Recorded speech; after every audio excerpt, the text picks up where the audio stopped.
Good morning. Hi, this is JB Portillo. I'm standing in for my good buddy Jerry Horner this morning, and I am so excited because our guest today, she has a name, but really she looks like a female sitting here in the chair, but this is really a walking encyclopedia of plants. Yes, you, Lou Jasper, that's you. Thank you. Before we get started, I kind of want to just talk about one thing that's coming up that's really exciting for us, okay? Yes. Yes, and you chime in here because you know about it too. That we are having our fall plant bulb and plant sale at Allen's this Saturday from 8 to 1 in the parking lot right in front. And this is exciting because not only do we have beautiful mums and some plants you're going to identify later today, and the Bella Vista daffodil will be on sale. So remember, our goal is to just make, in the spring, people driving through Bella Vista stop and go, ooh, ah, at those Bella Vista daffodils. Kind of like in Texas with the blue bonnets. Yeah. Anyway, please come see us. We're excited about that. It's going to be fun. And now, I offer you Lou Jasper. You know what? We're going to talk today about how to put your garden to bed and your houseplants for the winter. And get ready for the winter. So that's right. Tell us what's happening. Well, before you put your feet up and you settle in, there's a lot of things you need to do. So you need to give yourself a couple of days or a couple of weeks, however big or large your garden is, to do it. We're going to talk about houseplants first. Okay. If you have houseplants outside that needs to come in, now is the time to bring them in the house. Be sure that you don't bring in all the little fishing worms and the bugs in your pots. If you keep them in the same pot, maybe put them in a bucket of water. Just let them sit in water for a while, and those bugs will crawl out, or the worms will crawl out, or they'll die in the water. Uh-oh. And it's okay, because those are not, the fishing worms are good for our ground, but not in your house. They don't want to live in there all winter. So that gets rid of the pests that are in your plants that you don't want in your home. Also, we want to have, if you have tropicals out and you're going to put them in your garage or someplace that isn't heated, you can leave them outside longer, due to the fact that your garage is unheated or the crawl space, wherever you're putting them. And so the temperatures are about the same, so they can stay out longer. Many people has asked me, my Christmas cactus just won't bloom. And what am I doing wrong? Does it need more fertilizer? No. Just leave your Christmas cactus or your Thanksgiving cactus out until it frosts, just before frost. That sets on its blooms, and so it should bloom for you if you do that. Now we're getting into the garden, the tidying up the garden. Okay. Now's the time to divide your overgrown perennials. You know, if your hostas is too big, your peonies you want to divide, move them in a different place, now's the time to do that. Let me ask you specifically about something because it's kind of taken over my garden. I started with this one little plant and my black-eyed Susans, or Rebecca, I think is what it's called. It thinks it owns the place. They do. Oh, okay. Yeah, they do. They do. They do. Can I transplant some of those somewhere? You don't need to. Just break off and throw the seeds over there. They'll be someplace else. Okay. And then sell them at the plant sale. Dig them up and pot them and put them in the plant sale for next spring, you know. I had a fight with a bee over who owned the plant when I was trying to he won, probably. He did. He won. Yes. You know, black-eyed Susans are a native plant. Yes. They're very, very good for pollinators, and so we need to have them around, but they will overtake your flower garden. And you were telling me about a second growth earlier. Yes, if they drop if you have them that bloom early, they will, maybe from a seed from even last fall, or spring, I should say, they will set up a little plant and bloom. leave it. Okay. The ones that are dead looking and kind of ugly in your garden, you can cut those back, but leave those new ones. Okay. And let the birds eat out of them, and put the black-eyed Susans in other places. You know, they'll drop the seed, or they'll, you know, they'll rejuvenate themselves someplace else.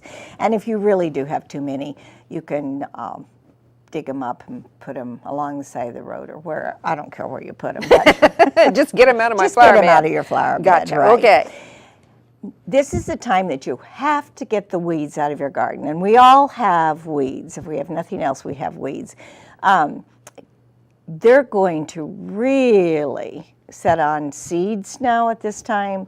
They're going to make deep roots. They'll look wonderful next spring, you know, for the summer plants. Also, the winter weeds are starting, so get rid of them.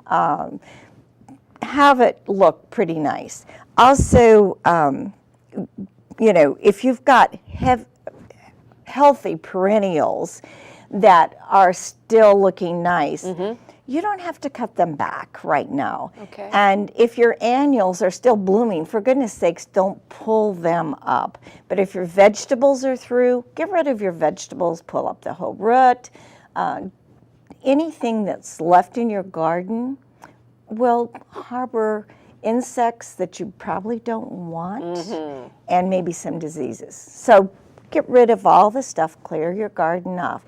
And then when these annuals that are blooming beautiful still now die back, then get rid of them too. Are my succulents going to live through the winter? They are going to live through the winter. Okay. Yes, unless you had some tropical succulents. There are some of those. Okay. But otherwise, they'll live. They're so pretty right now. They are. They're beautiful. So you don't need to do those.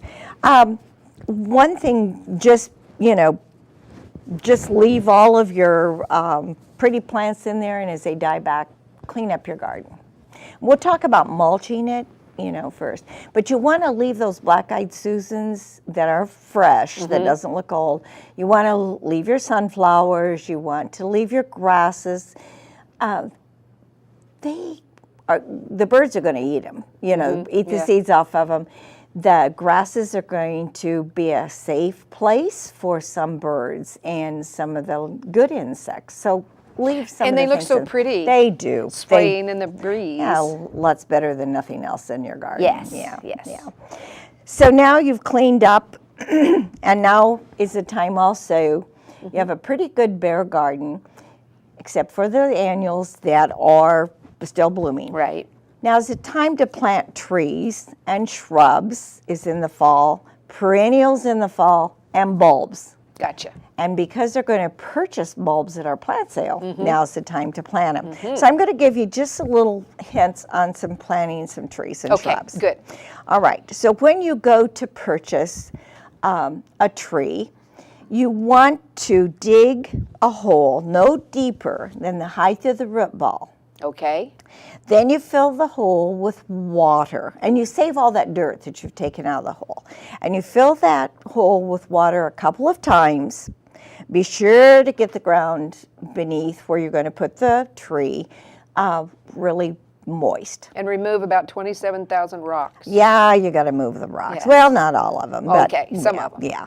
And then if your roots are circled, you know, they've been in that pot for a long time, you need to clip those roots and spread them out a little so that they're not in a circle, because they will just continue to grow in a circle and not provide a good root base for your tree.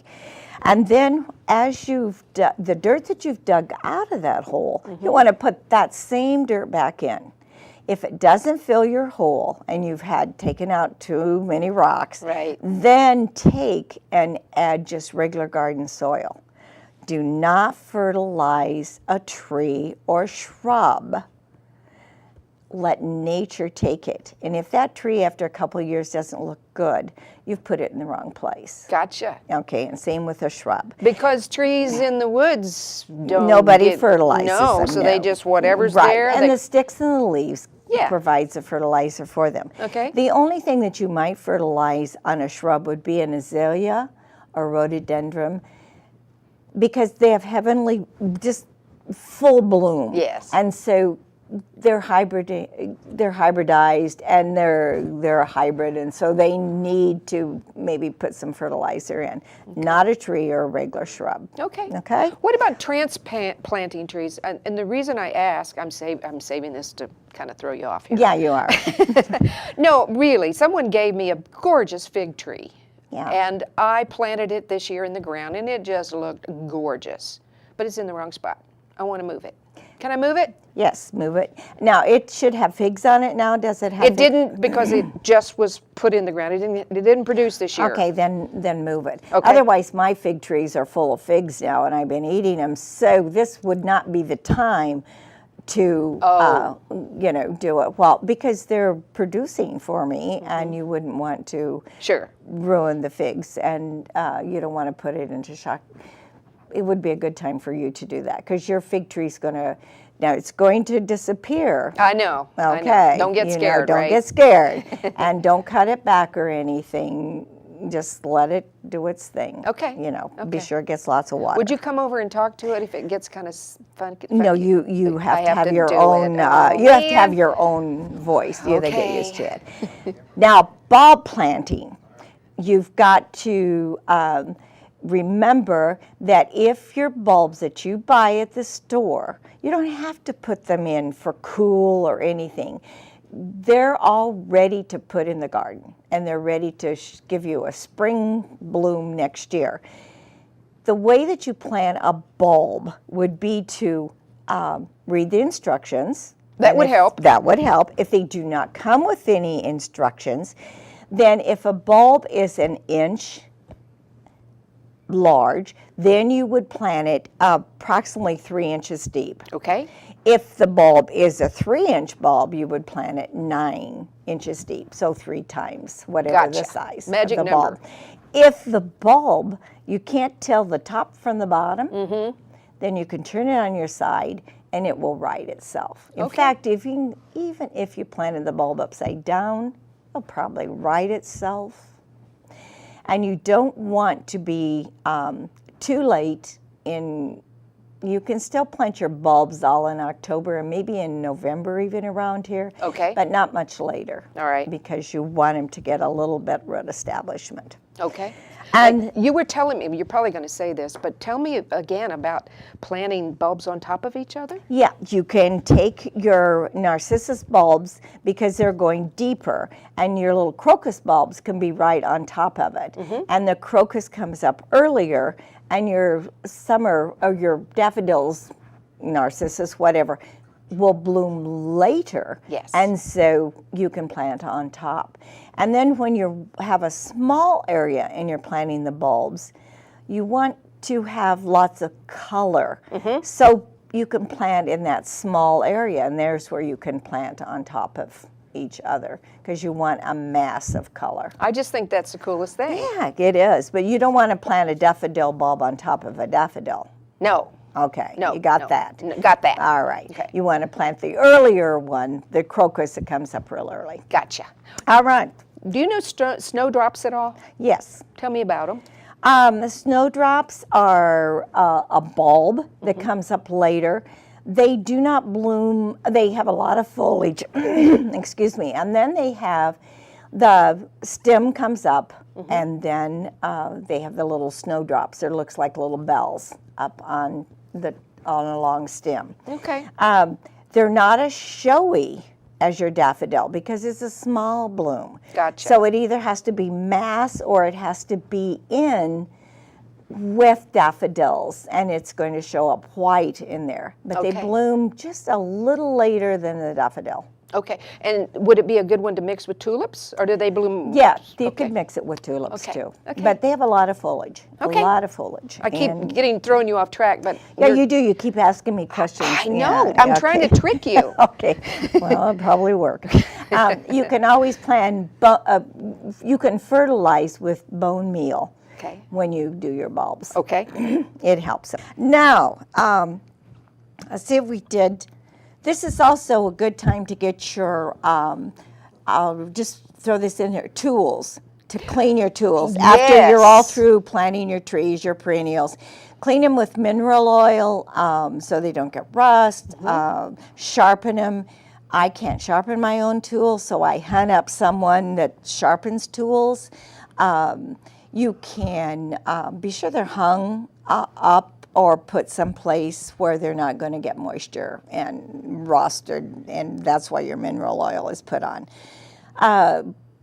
You can take your lawnmower, if it needs, the blades need sharpened too.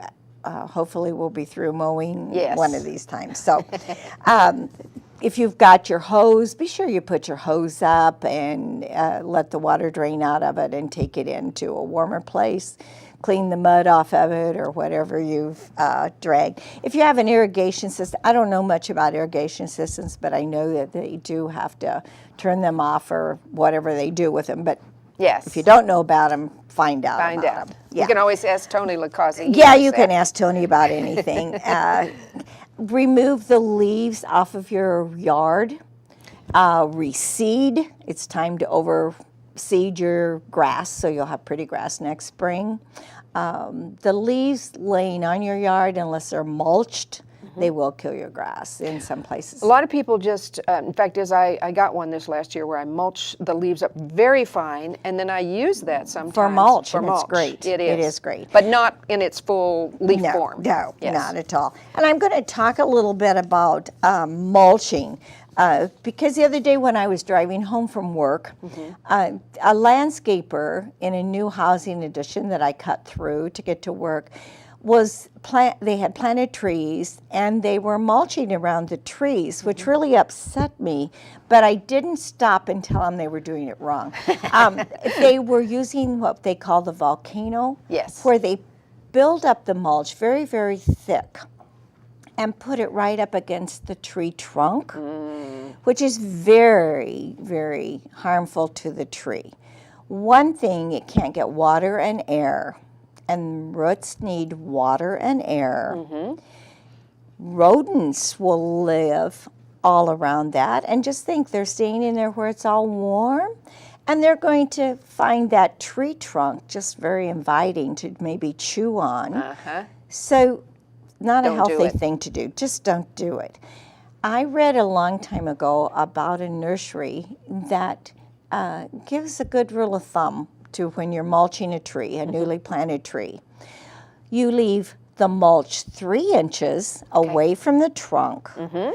You put on 3 inches of mulch, and you put it in a diameter of 3 feet. So it's 3, 3, 3. That's a great thing to remember. It gives you, it might not be the best, but it gives us something to go by. And don't build it up like this. No, don't build it up. That is very harmful to the tree. I guess they think that looks good or something. Well, it does look good. It does. It does look nice. It keeps the weeds away. Of course, your tree might die, but, you know, that's what you do not want to do. Right. Now, you can mulch your whole garden now.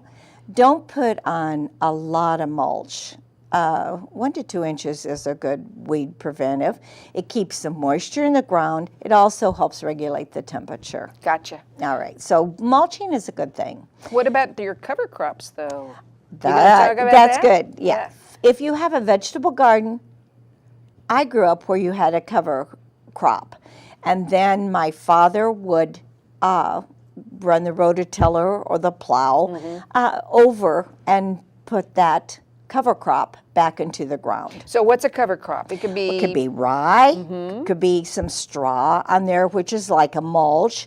And it's weed prevention and then to feed back into the soil. I've heard of Austrian winter peas. Have you ever heard of that? Because no, the legumes. I don't. The legumes are always the good. Nitrogen back. But I don't know I don't know about that. Haven't ever used it. Okay. But I can't imagine this. I actually know something that you don't. You do. You do. You know a lot of things that I don't know. You want to, now's the time to go buy trees, shrubs, flowers, perennials, because in our garden shops, nurseries, they're generally very reasonable in price because they want to get rid of the things. Yeah. Also a good time to buy tools. Also a good time to buy pots. You also said sometimes they have broken bags that they things. want to get rid of. It's just a good time to go shopping in a good nursery for good plants that are on sale. Now, if they look really dead, for goodness sakes, don't buy it. They're probably dead. Gotcha. So, is there anything else that that I've skipped or you want to know about? Yes, we need to talk about wildflowers. That's right. Now's the time to buy your wildflower seeds. Yeah. And you need a clear area to throw your seeds in. Mm-hmm. You can put wildflower seeds down. In fact, you can throw them on a clean area, even in November. And the poppies and black-eyed Susans and all those will come up in this fall or before heavy winter sets in. And then they're ready to go next spring. So you just kind of throw them out. You don't really cover them too much. No, I don't cover them. Okay. I just kind of throw them. If you're in a brand new place and maybe the wind would blow, then I would cover them with a light. But nobody worries much about them out in the nature. No, that's true. They kind of drop or they... or the birds bring them. Bring them and so forth. So it's a good time to get them out there. Okay. And when you notice along Bella Vista, the poppies and things, the seeds have fallen. And so they're reseeding themselves. You know what I think is really pretty right now along the roadsides are all the goldenrods. And they are pretty. Yeah. And they don't give us any trouble with our noses. Everybody thinks that's so, ragwood that does the ragweed. Yeah. Yes. That gives us a little problem in our noses and throats. Yeah. Well, I tell you what, I have enjoyed this so much. I always try to remember everything you tell me, but I'm old, so I can't. So I'm older, but you can. We'll have to talk more later. But right now, I think it's probably time for us to talk about a couple of other things. Okay. Now, we're both master gardeners as well, right? Yes. And that simply means that we don't know everything, but we know where to find the answers. We can find the answers.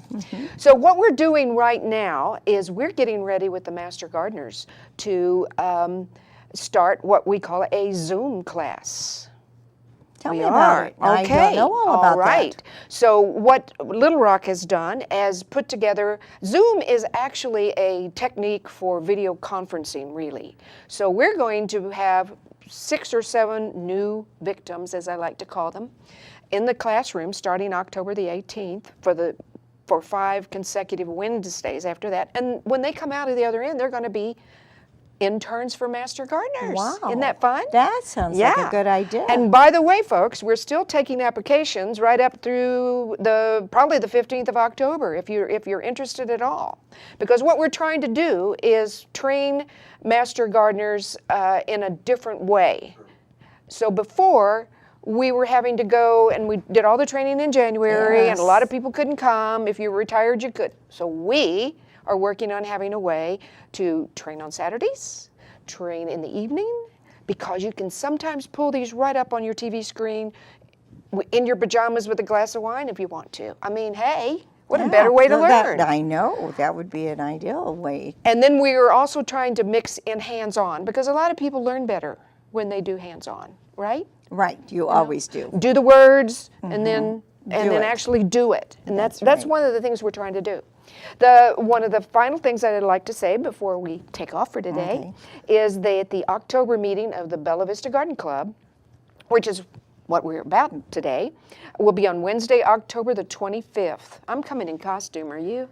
No, I come every day in costume. Oh, every do you? time Okay. I go, I'm in costume. Okay. But it starts at 11 o'clock, and we are now at the Bella Vista Community Church on Lancashire Road. And the program is going to be, we're going to teach our own members. Oh, this will be good for you. You'll love this. Okay. Or you won't. What are we going to do? We're going to learn about the website and Facebook. You don't care, do you? No, I don't care. Okay, that's but what it's I thought. okay. Other people should. Other people should care. I think I'm one of the 2 in the club that doesn't do it. Well, and our guests are always welcome. We enjoy having you there. I always invite our Yard of the Month people. Yes, that's good. To come. And for more information, you can always go to our website. we have one, and it's Bella Vista Garden Club, all one long word.com. And you know what? I want all of you to remember this lady, and I want to thank you so much, Lou. You are welcome. For being here with me today. I always enjoy this. And well, before they sit back and relax in their house and watch the winter go by and look at their garden and they can think, what am I going to do next year that's different? That's right. And they can look at the catalogs that come in January and look at all the new flowers. And, hot chocolate and those books. Yeah. That's what you do. You just cozy up and think you've got it all done. That's so right. what have we wanted to do today? Just give them some ideas on what they can do. What? About their garden. Get it all ready. Yeah, get it ready. Yeah, get it ready kind to of plan, relax. Plan. Yeah. And it looks nice. And then I order all those seeds and then I forget what I ordered and then they're kind of wrong. But that's okay. You can plan anyway. You can plan them anyway. Well, I hope you've enjoyed today's show.